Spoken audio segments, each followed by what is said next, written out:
Entre alas y raíces, voces de refugiadas y migrantes. Un programa de radio de la Corporación Colectiva Justicia Mujer en el marco del proyecto Mujeres sin Fronteras por el derecho a una vida libre de violencias, financiado por el Alto Comisionado de las Naciones Unidas para los Refugiados, ACNUR. Las opiniones expresadas en este podcast son responsabilidad exclusiva de sus autoras y no representan necesariamente los puntos de vista del Alto Comisionado de Naciones Unidas para los Refugiados, ACNUR. Hola. Un saludo especial para todas las personas que nos escuchan. Soy Elizabeth Montoya y el día de hoy estaré acompañada de Mabel Cardona. Estamos muy emocionadas por compartir con ustedes esta nueva entrega de nuestro programa radial Entre alas y raíces, del cual realizamos las primeras producciones durante el año 2020 y abordamos temas como la xenofobia, duelo migratorio y casos de violencia basada en género de mujeres refugiadas y migrantes venezolanas en Medellín y Urabá. Este año estamos estrenando, sí, así como lo escuchan, presentaremos 2 nuevos programas de radio sobre los principales hallazgos de las investigaciones que realizamos en 2 de los departamentos que trabajamos el proyecto Mujeres sin Fronteras. Nos referimos a Antioquia y Chocó, específicamente a los municipios de Apartadó, Medellín y Quibdó. Antes de continuar, les invitamos a seguirnos en nuestras redes sociales, en donde encontrarán publicaciones relacionadas a la migración y el refugio. Estamos en Facebook como Corporación Colectiva Justicia Mujer y en Instagram como @colectiva_justicia_mujer. Un zoom a la realidad. Bueno, y sin más, damos inicio a nuestro 5º programa de radio porque es mucho lo que tenemos que contarles. Lo primero es mencionar que en el año 2019, desde la Corporación Colectiva Justicia Mujer y la Corporación Opción Legal, realizamos una línea base exploratoria sobre el estado de derechos, necesidades e intereses de las mujeres refugiadas venezolanas y la respuesta institucional para el restablecimiento de los derechos en Antioquia, puntualmente en los municipios de Apartadó y Medellín. Todo ello a partir de un análisis epistemológico feminista. Esto último quiere decir que se analiza cómo influye el género en nuestra manera de entender el conocimiento, cómo se genera este mismo y cómo su justificación pone a las mujeres en desventaja. En palabras sencillas, lo que realizamos desde el proyecto Mujeres sin Fronteras fue una serie de conversaciones con mujeres refugiadas y migrantes venezolanas, sobrevivientes de violencias basadas en género, para indagar sobre sus experiencias y la atención brindada desde la institucionalidad para garantizar su derecho a la justicia y la protección. Para comprender mejor de qué estamos hablando, contamos con una invitada muy especial. Ella es María Isabel Echavarría López, licenciada en Educación con énfasis en Ciencias Sociales, magíster en Educación y Desarrollo Humano y candidata a doctora en Educación en la Universidad de Antioquia, quien además participó en uno de nuestros proyectos, Mujeres sin Frontera, como investigadora. Escuchemos en la voz de esta mujer el proceso y los resultados de la investigación. Bienvenida, María Isabel. Adelante. Bueno, un saludo. Gracias por la posibilidad de esta participación. Para iniciar, es preciso contarles que esta investigación se planteó con un propósito fundamental y fue el de impactar la realidad de las mujeres migrantes y refugiadas que habitaban en los municipios de Apartadó y Medellín, en donde al momento de la investigación registraban 3.317 de ellas en Apartadó y 148.714 en Medellín. Esto nos llevó a preguntarnos cómo podemos contribuir en la transformación de la vida de las mujeres refugiadas y migrantes. Y si bien las respuestas a tales preguntas pueden ser muchas, en esta ocasión mencionaremos 2 líneas de acción o 2 formas que desde el proyecto encontramos. La primera, a partir de la documentación, acompañamiento jurídico y gestión de casos de violencias basadas en el género, que realizamos con las mujeres en Urabá y Medellín, tanto en la ruta de atención inicial como durante el seguimiento posterior para la derivación y restablecimiento de derechos, incluyendo acciones de incidencia política. Y la segunda, a partir de la gestión del conocimiento para el levantamiento de una línea de base en Apartado y en Medellín que permitiera caracterizar el estado de los derechos, necesidades e intereses de las mujeres refugiadas venezolanas, así como la respuesta institucional. Adicionalmente, un dato clave es que la metodología de esta investigación se enfocó en la caracterización de la atención a mujeres venezolanas sobrevivientes de violencias basadas en el género, incorporando 4 actores claves que fueron las mujeres, por supuesto, mujeres venezolanas usuarias de los servicios de justicia y protección, servidoras y servidores de las comisarías de familia en estos municipios, también servidoras y servidores de la Fiscalía General de la Nación y profesionales de los dispositivos de atención.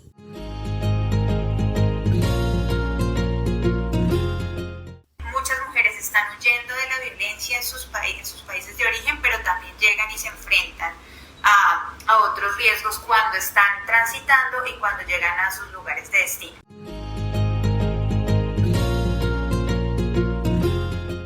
Gracias, María Isabel. Acabamos de escuchar también la intervención de Lucía Ramírez Bolívar. Ella es abogada coordinadora de investigaciones de la ONG de Justicia, quien recientemente participó en nuestro conversatorio virtual Derechos entre alas y raíces, género, refugio y migración, que se llevó a cabo en el marco de la 3ª cohorte del modelo local Más Justicia, Menos Barreras y del lanzamiento del módulo Mujeres sin Fronteras, género, refugio y migración. Volvemos a la conversación con María Isabel. Bueno, continúo contándoles que los resultados que les voy a presentar tuvieron como población sujeto a mujeres venezolanas sobrevivientes de violencias basadas en el género, las cuales tienen que ver con aspectos como condición de migrante, nivel educativo, lugar de procedencia, tiempo en la ciudad, lugar de residencia, tipo de vivienda, también con el número de integrantes de la familia, la afiliación al sistema de seguridad social y situación laboral. Y bueno, aquí como para señalar un par de esos resultados, pues respecto a la condición migratoria, de las 28 mujeres participantes, el 42% estaban en la categoría de migrantes regulares y el 53% como irregulares. No se contó con el dato de una de ellas. Y bueno, este resultado llama la atención en tanto al estar la mayoría de las mujeres en situación irregular, ello aumenta su vulnerabilidad, ocasionando exclusión, imposibilidad de acceso a empleo legal y en condiciones dignas, lo cual a su vez se constituye también en una barrera para el goce pleno de sus derechos, como por ejemplo el derecho a la salud, el acceso al mismo, pues a partir de la afiliación al sistema. Bueno, de esas 28 mujeres participantes del proceso, se logró identificar que procedían de lugares como Maracaibo, Zulia en su mayoría, Maracay, Aragua, de Valencia, Carabobo, Barinas, Paragua, Bolívar, Trujillo, Caracas, el estado de Miranda, pues principalmente eran esos lugares de procedencia. De los resultados preocupa que más de la mitad de las mujeres se encontraban desempleadas y el 25% de ellas trabajaban de manera informal. En el caso de las mujeres desempleadas, ellas argumentaban que eso tenía que ver con su situación migratoria, por no contar con la documentación que les posibilitara conseguir un empleo.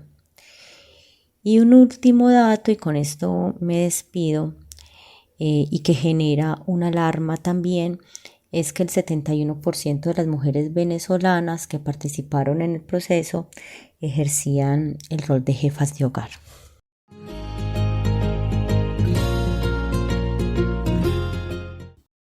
Y aquí especial atención, porque los datos que vienen a continuación son interesantes y están directamente relacionados con elementos del análisis que nos deja esta investigación acerca de las violencias basadas en género. Pues déjenme contarles que el 71% de las mujeres participantes fueron víctimas de violencia basada en género, específicamente de violencia física. Es de anotar que este tipo de violencia, aunque las mujeres minimicen o invisibilicen otros tipos de violencia, suelen estar acompañadas de violencia psicológica y violencia sexual. En la mayoría de los casos, el presunto agresor fue su compañero o excompañero sentimental, y en relación a la nacionalidad, varias de las participantes no registraron información al respecto. En los casos donde sí lo hicieron, informaron que el presunto agresor era colombiano, prevaleciendo este tipo sobre el venezolano.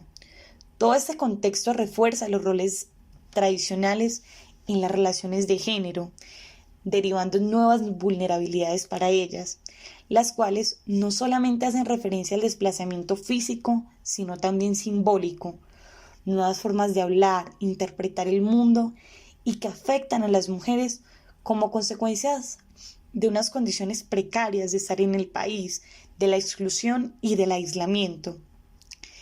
Es en estos casos cuando la violencia de género se exacerba. La historia contada por ellas. Yo acudí a la Casa de Justicia del 20 de julio en Medellín a denunciar mi caso de violencia de género, donde fui víctima de maltrato físico y violencia patrimonial. Y la persona que me atendió, aún siendo mujer y viendo el estado físico en que llegué, no me tomó la denuncia, ya que mi agresor se me adelantó y me denunció antes. Han pasado 2 años y aún no se ha hecho justicia en mi caso. Este testimonio nos permite pasar un momento muy interesante y de mucho contraste respecto a las rutas activadas para el acceso a la justicia, en donde las mujeres han encontrado justamente en esas instituciones responsables de garantizar su derecho a una vida libre de violencia, revictimización y violencia institucional.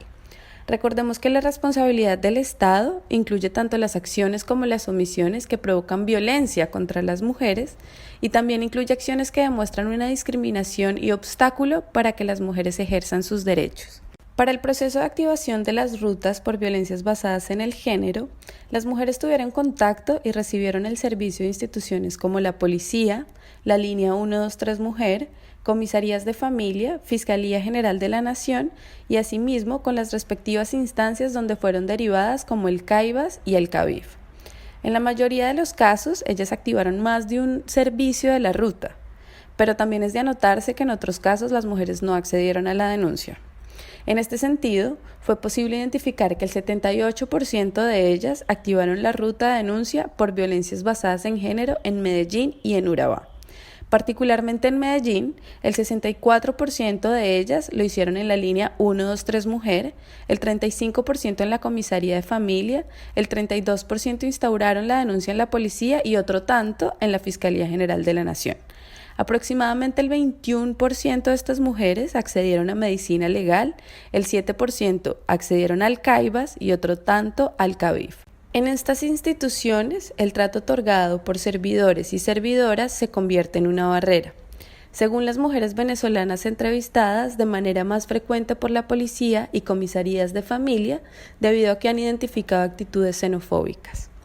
Uno de los testimonios aduce que en el contexto de la región en el Urabá antioqueño, que es donde está ubicado el municipio de Apartado, territorio objeto de la investigación, un obstáculo para la denuncia fue la presencia de actores armados, quienes las amenazaban junto con sus agresores.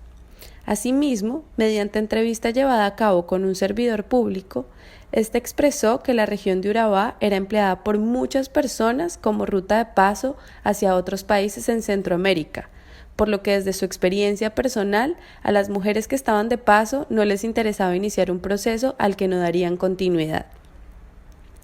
Finalmente, y como un punto para la reflexión, es importante considerar que las violencias basadas en género son un problema que reviste complejidad y cuyo reconocimiento y búsqueda de ayuda por parte de las mujeres que han sido víctimas no es un asunto fácil.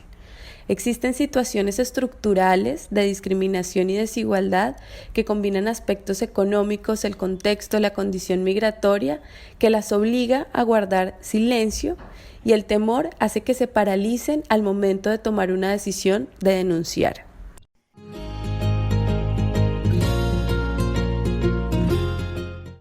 barreras y buenas prácticas para el acceso a la justicia de las mujeres refugiadas, inmigrantes, víctimas, sobrevivientes de violencia basada en género. Lo anterior hace referencia a aquellas situaciones que facilitaron u obstaculizaron la decisión de las mujeres para iniciar el proceso de denuncia por la violencia basada en género, a partir del desarrollo de grupos focales y entrevistas semi-estructuradas en las que participaron venezolanas víctimas de violencia basada en género. Se identificaron 17 situaciones que constituyen barreras de entrada para el acceso a la justicia. Es de anotar que ellas vivieron o experimentaron múltiples barreras al tiempo, las cuales son económicas, desconocimiento de los derechos, miedo a la deportación, temor al agresor, temor a xenofobia, condiciones de seguridad, horarios de atención, imagen social de la figura paterna, temor a perder los hijos, desconocimiento de las rutas de atención, dependencia económica, ubicación geográfica, desconocimiento de instituciones, temor a perder el permiso especial de permanencia, evitar problemas, minimizando la violencia, temor a perder el empleo y temor a que no les creyeran. Las barreras que más repiten las participantes es el desconocimiento de sus derechos. Pareciera ser que al abandonar su país de origen e instalarse en Colombia en condición de migrante y refugiada e irregular, se le despejarán sus derechos como seres humanos, pues su efectividad se reduce al hecho de contar o no con un documento válido o permiso especial. ¿Está segura que quiere denunciar? ¿Sabe lo que eso implica? Él puede ir a la cárcel. Recuerde que denunciar le puede causar la pérdida de los niños y niñas. Señora, aparentemente no existe evidencia alguna frente a este tipo de abusos. Mire, apúnteme mi número de teléfono por si el agresor le llega a hacer algo. Lo que acabamos de escuchar son algunas de las respuestas que suelen recibir las mujeres venezolanas desde la institucionalidad cuando acuden a denunciar, pues ninguna de las instituciones contempla un trato diferencial hacia ellas a la hora de transmitirles información sobre sus derechos y rutas de atención, considerando que por su condición de refugiadas o migrantes están en mayor desventaja por el desconocimiento de normas y procedimientos de este país que es nuevo para ellas. Para explicarnos cómo debería ser la atención y acompañamiento institucional en la materia, nos acompaña Natalia Rodríguez, abogada y aspirante al título de especialización en Derechos Humanos y Derecho Internacional Humanitario. Es un gusto saludarte, Natalia, y contar con tu lectura de este panorama. Nos gustaría que nos contaras cuáles son estas buenas prácticas que desde las instituciones se pueden implementar para no desmotivar el proceso de activación de ruta por parte de las mujeres venezolanas que se encuentran en contextos de violencia. Gracias, Mabel. Para mí es un placer estar aquí y compartir este espacio con ustedes. Ahora bien, para responder a tu pregunta, debo decir que en efecto, tal y como lo han venido mencionando a lo largo del programa, existen una gran cantidad de barreras que enfrentan las mujeres refugiadas y migrantes en relación con el acceso a la justicia. De allí la importancia precisamente de replicar buenas prácticas institucionales que contribuyan a superar dichas barreras. Entre las buenas prácticas que se pueden implementar desde las instituciones, podemos señalar en primer lugar brindar la información completa respecto de los derechos, así como de la oferta institucional, los procedimientos y mecanismos de atención y protección que les pueden otorgar a las mujeres. Esto incluye informar a las mujeres sobre los canales de denuncia, en aras de generar confianza y no desalentar a que las mujeres acudan a los mecanismos de justicia. Es importante mencionar que esta información no solo debe ser completa, sino también libre de prejuicios y comunicarse con un lenguaje asertivo, en aras de no minimizar las violencias que han sufrido las mujeres, teniendo en cuenta las condiciones de vulnerabilidad que tienen las mujeres refugiadas y migrantes, las cuales no gozan de un conocimiento sobre el territorio, como tampoco de los derechos y las instituciones a las que pueden acudir. Frente a esta buena práctica se puede destacar a la Secretaría de Mujeres, que en la mayoría de los casos brinda la información, así como la línea 123 Mujer. Sin embargo, debe ser una práctica que se replique en más instituciones. Otra práctica es brindar un acceso oportuno a mecanismos de protección y o atención por parte de las instituciones. En este aspecto se destaca la labor de las comisarías de familia y la Secretaría de las Mujeres, las cuales brindan medidas de atención que, aunque por lo general son medidas de alejamiento, en algunos casos han surtido efecto y ellas han logrado a nivel emocional un poco más de tranquilidad en las mujeres. También en este aspecto está el hecho de que algunas han proporcionado la opción de los albergues como una alternativa para la protección de las mujeres y sus familias. Frente a esto, sin embargo, es necesario seguir avanzando, ya que es necesario que exista una correcta valoración del riesgo para que las medidas otorgadas no se vuelvan inoperantes. Además, la misma debe ir con la regulación de las visitas y alimentos en aras de no poner en situación de riesgo a la mujer.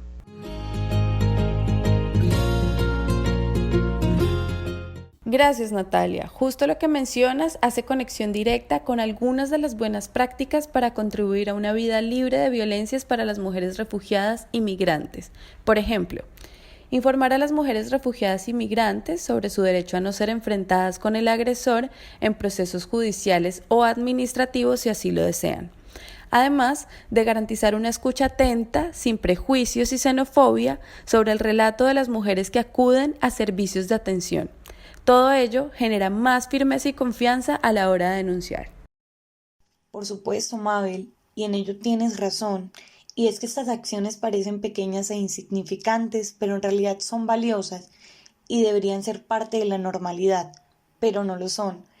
Por ello, desde diferentes maneras debemos continuar haciendo pedagogía del tema al interior de las instituciones, con el objetivo de que cada vez se fortalezca más la orientación diferencial, con perspectiva de género y enfoque migratorio en las rutas responsables de atender el tema. En este punto, recuerdo haber leído una parte de la investigación en donde se indicaba que un comisario explicó a la mujer varias medidas de protección y el alcance de la medida que se le concedió, así como la entrega de información escrita sobre estas medidas. Y esto precisamente es lo que los y las funcionarias deben hacer, pedagogizar acerca del alcance de las medidas de protección, informando que su aplicación es independiente del estatus migratorio de la mujer víctima. Escuchar los relatos y las experiencias de las mujeres refugiadas y migrantes venezolanas en los escenarios institucionales da cuenta de que estas son acciones que causan un impacto positivo, no solo porque ellas mismas lo reconocen como buenas prácticas, sino también porque se convierten en un apoyo y motivación para que continúen con su proceso de acceso a la justicia. En este sentido, conviene mencionar otra buena práctica, esta vez de una institución puntual. Es el caso del equipo de la línea 123 Mujer en la ciudad de Medellín, desde donde se informa a las mujeres sobre el procedimiento que deben seguir para entablar demandas, pero además les brinda los recursos e incluso las acompaña en el procedimiento para facilitar y llevar a cabo la continuidad de la ruta, sin importar su situación migratoria.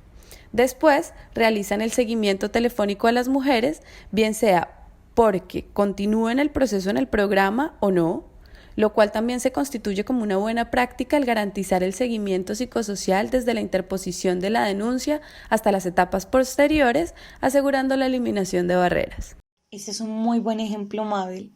Y aquí vale la pena mencionar también que las profesionales de los dispositivos de atención de la Secretaría de las Mujeres de Medellín gestionan otras posibilidades, valiéndose del trabajo interinstitucional y coordinado cuando es necesario brindarles a las mujeres un lugar de protección, como albergues u hogares de acogida, dado que la mayoría de las mujeres venezolanas no cuentan con afiliación al sistema de seguridad social subsidiado, es decir, no cuentan con SIRVEN, lo cual impide el acceso a las mujeres a dichos centros de protección. Bueno, pero dejemos que Natalia nos siga contando. Bueno, continuando con algunas de las buenas prácticas que se pueden replicar desde las instituciones, es el hecho de brindar atención con celeridad y eficacia. Según información suministrada por las mujeres, la atención brindada por la policía de la línea 123 Mujer generalmente es rápida y actúan especialmente en el momento inicial de la denuncia. Sin embargo, donde más dificultades se han presentado es en las comisarías de familia y la fiscalía, donde muchas mujeres manifestaron demora de varios meses en su atención para la audiencia y para la asignación de fiscal en el caso de la fiscalía. Además, tampoco se han evidenciado acciones coordinadas y articuladas a nivel interinstitucional para los procesos de derivación como lo exige la normatividad relativa a los derechos de las mujeres, los cuales son necesarios para atención integral y eficaz de las mujeres. Finalmente, es importante mencionar que persiste la necesidad en cuanto al mejoramiento del trato, pues se han identificado actitudes xenófobas en el trato de atención a las mujeres migrantes. En esto no hubo ninguna institución que se destacó por su buena práctica, por lo que es un llamado a implementarla para brindar atenciones con buen trato hacia estas mujeres en consideración a su condición como refugiadas y migrantes. Gracias, Natalia. En ese punto rescato un fragmento de la entrevista a una de las servidoras que participó en el proceso. La violencia es un tema que no es fácil de exteriorizar. Ser víctima de violencia basada en género es algo como muy oculto, muy íntimo, casi no se dice. Y aquí validando este criterio, pero también contrastándolo un poco con la importancia de denunciar, quiero, Natalia, que finalmente nos cuentes ¿qué les dirías a las mujeres refugiadas venezolanas en la ciudad de Medellín que han sido víctimas de violencia basada en género? Bueno, primero decirles que no están solas, que existen instituciones, rutas de atención que pueden activar y que no deben sentirse inhibidas de hacerlo por el hecho de ser refugiadas o migrantes. Es importante desmitificar esto, pues el hecho de ser extranjeras no impide que acudan a mecanismos de justicia y además, decirles que desde la Corporación Colectiva Justicia Mujer, así como desde otras instituciones, estamos trabajando arduamente para que cada día puedan contar con un acompañamiento para ello, pues nuestro anhelo es que las mujeres puedan vivir una vida libre de violencias. Gracias a nuestra querida invitada por sus valiosos aportes en la conversación. Bueno, y con esto hemos llegado al final de este programa. Esperamos haber dejado muchas reflexiones sobre la mesa acerca del derecho al acceso a la justicia y el restablecimiento de los derechos de mujeres refugiadas y migrantes venezolanas. Buscamos con este programa contribuir una vida libre de violencias para ellas que se encuentran lejos de su país. Muchas gracias. Así es, Mabel. Los hallazgos de esta investigación, más que poner en el mapa la situación, debe servir también para que a partir de ello se identifiquen, apliquen y repliquen buenas prácticas del acceso a la justicia, que contrario a las barreras, facilitan la decisión de iniciar un proceso de denuncia por parte de las mujeres venezolanas, refugiadas y migrantes víctimas de violencias basadas en género, quienes tienen derechos que trascienden las fronteras. Recuerden que en contados días estará disponible un capítulo más sobre el Estado de Derechos, necesidades e intereses de las mujeres refugiadas venezolanas y la respuesta institucional para el restablecimiento de los derechos, pero esta vez realizada en el municipio de Quibdó, departamento del Chocó. Muchas gracias por escucharnos. Hasta la próxima. Entre alas y raíces. Voces de refugiadas y migrantes, un podcast de la Corporación Colectiva Justicia Mujer en el marco del proyecto Mujeres sin Fronteras por el derecho a una vida libre de violencias, financiado por el Alto Comisionado de las Naciones Unidas para los Refugiados ACNUR. Las opiniones expresadas en este podcast son responsabilidad exclusiva de sus autoras y no representan necesariamente los puntos de vista del Alto Comisionado de Naciones Unidas para los Refugiados ACNUR.